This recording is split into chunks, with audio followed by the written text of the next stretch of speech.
Bonsoir. Il y a Noël et puis il y a Pâques. Cette année, le lundi de Pâques sera fêté le 18 avril, mais une longue période ponctuée par plusieurs événements précède cette fête. Alors avant toute chose, pourquoi la date de Pâques change-t-elle chaque année ?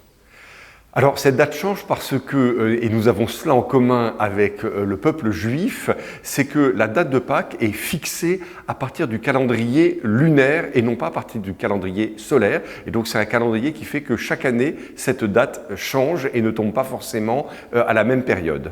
Mais c'est une très longue période, un long chemin qui conduit jusqu'à Pâques. Quel est le tout premier événement annonciateur et puis ceux qui lui succèdent jusqu'à Pâques ?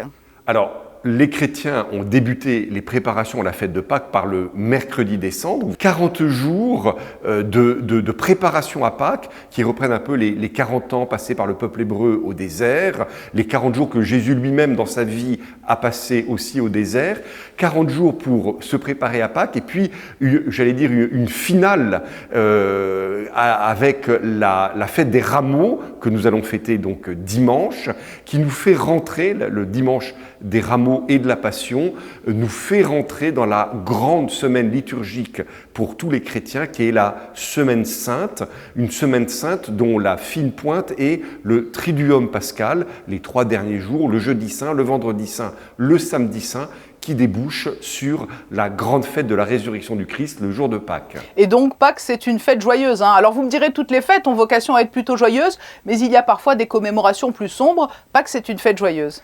Alors, j'allais dire, c'est un petit peu enchâssé dans 2 célébrations joyeuses. Dimanche prochain, avec la fête des rameaux, et c'est une dimension vraiment joyeuse, c'est le Christ qui est accueilli à Jérusalem. Et puis, dans la messe qui suit, on rentre dans une tonalité beaucoup plus sombre, puisqu'on va lire le récit de la passion du Christ, qui nous fait rentrer donc dans la Semaine Sainte, alors avec des journées beaucoup plus sombres, puisqu'on va suivre Jésus dans sa passion, le jeudi saint, le jour où il institue l'Eucharistie, son dernier repas avec les apôtres, et puis son agonie, et donc dans la nuit du jeudi au vendredi, nous prenons du temps pour prier et accompagner le Christ dans ce moment particulier où il va offrir sa vie. Et puis toute la journée du vendredi, c'est vraiment une journée, c'est la seule journée de toute l'année où aucune messe n'est célébrée dans le monde entier. Tout ça arrivant au grand silence du samedi saint où il ne se passe plus rien, on attend la résurrection. Et dans la nuit du samedi au dimanche, les premières messes de Pâques, qu'on appelle les vigiles de Pâques, avec ce chant de joie, l'exultet, il est ressuscité. Alors en plus, cette année ici à Monaco, nous allons avoir l'honneur qu'une partie de ces offices seront diffusés sur CNews, sur C8, pour ceux de la cathédrale. Et puis nous avons la joie d'accueillir à la cathédrale pour tous ces grands offices qui vont émailler toute la semaine 80 garçons de l'Académie musicale de Liesse. Et ils se produiront, je crois, également avec l'Orchestre des Carabiniers, hein, le lundi de Pâques, le 18. Alors ça, voilà, ce sera un peu pour les garçons de l'Académie de Liesse, un peu le clou, si j'ose dire, puisque, en effet, le lundi de Pâques, avant de quitter la principauté, ils ont la gentillesse de donner un concert avec l'Orchestre des Carabiniers, un concert unique qui aura lieu, mais on aura l'occasion d'en reparler, à l'Auditorium Régnier 3, le lundi à 11h30, le lundi de Pâques. Ce sera vraiment un moment familial et festif. J'aimerais que l'on s'arrête sur quelques symboliques, hein. Vous avez notamment parlé des rameaux. Certains tressent des branches de palmier à cette époque. Par le passé aussi, c'était l'occasion de préparer des rameaux gourmands. Que représentent-ils ces rameaux ?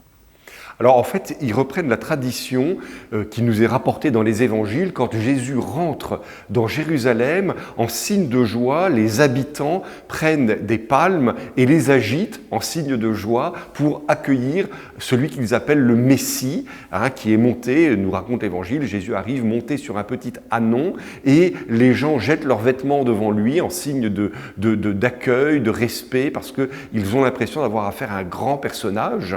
Et donc nous reprenons cette tradition. On sait que dans l'Église catholique, c'est au moins depuis le IXe siècle que s'est instaurée cette tradition. Alors, selon les régions, on a ou des palmes de palmiers, dans certaines régions, on a des buis, on a du laurier, donc ça peut prendre différents types. Et puis, à côté des rameaux, il y a une autre illustration aussi. Alors là, ce sont plutôt des images d'Épinal qui sont attachées aux fêtes de Pâques. C'est les œufs, les cloches.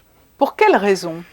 Alors les cloches, parce qu'on arrête de sonner les cloches à partir du jeudi saint. Donc le jeudi saint, on sonne une dernière fois les cloches et en signe de deuil, on ne sonne plus les cloches jusque dans la nuit de Pâques, où là, pendant tout le Gloria, au cours de la messe, on va sonner à la volée les cloches. Et les œufs, vous voyez, c'est aussi un symbolisme de la vie. Voilà, l'œuf, c'est ce qui apporte la vie. Merci Christian Vénard pour cet éclairage autour des festivités pascales. Merci à vous, bonne semaine sainte à tous et bonne fête de Pâques.